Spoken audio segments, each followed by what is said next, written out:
அப்படி ஒவ்வொரு செடியா பார்க்கலாம்.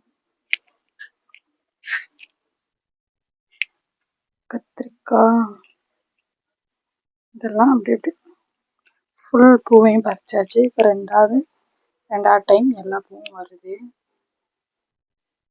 எப்படி இருக்குன்னு சொல்லுங்க. அப்புறம் ரோஸ் எதுவுமே இல்லை, எல்லாமே பூத்து முடிஞ்சிருச்சு. இப்போதான் அடுத்த பேட்ச் குறுத்து வராங்க, இப்போதான் மொட்டு வைக்கிறாங்க.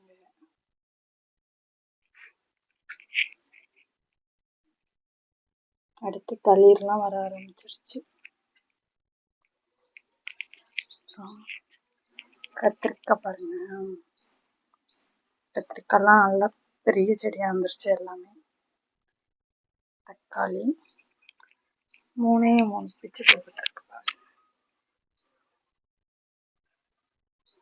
பிச்சு பூ நிறைய மொட்டு வச்சிருச்சு. மொட்டு வச்சு இப்போ நிறைய பூ வருது. கத்திரிக்காய் தான் செம்மையா வருது. அப்புறம் நம்மளோட வெண்டைக்காயும் வந்திருக்கு, குட்டி குட்டி வந்திருக்கு பாருங்க.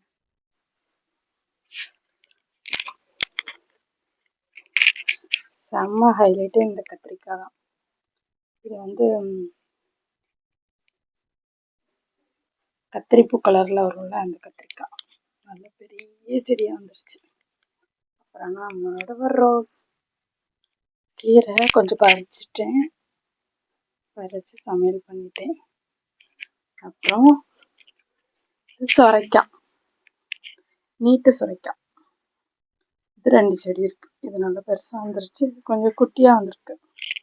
அப்புறம் நம்மளோட முள்ளங்கி போயிருச்சோன்னு நினைச்சேன், சூப்பரா கிழங்கு வச்சிருச்சு. நான் கொஞ்ச நாள் கழிச்சு காட்டுறேன். அப்புறம் நம்மளோட லாங் பீன்ஸ், கொத்தவரங்காய், சாரி இது காராமணி, நல்லா கொடி ஏற்றி விட்டுட்டேன். ஃபுல்லாக வந்துருச்சு. அப்புறம் இங்கே எல்லாருக்கும் ஸ்பெஷலாக ஒன்று காட்ட போகிறேன்.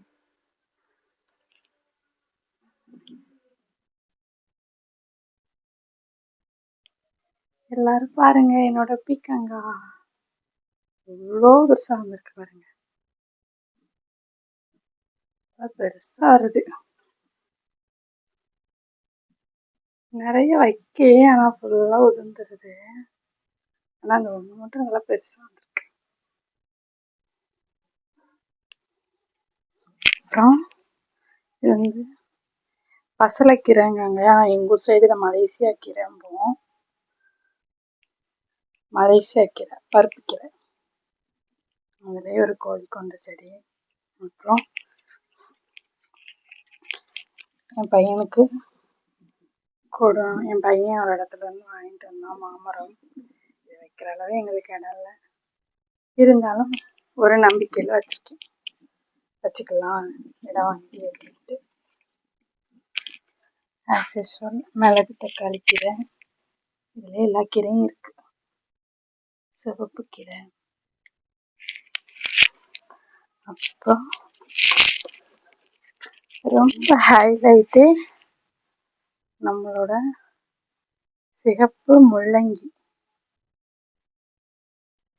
நல்லா பெருசா வந்திருக்கு, பெரிய செடியா வந்திருக்கு.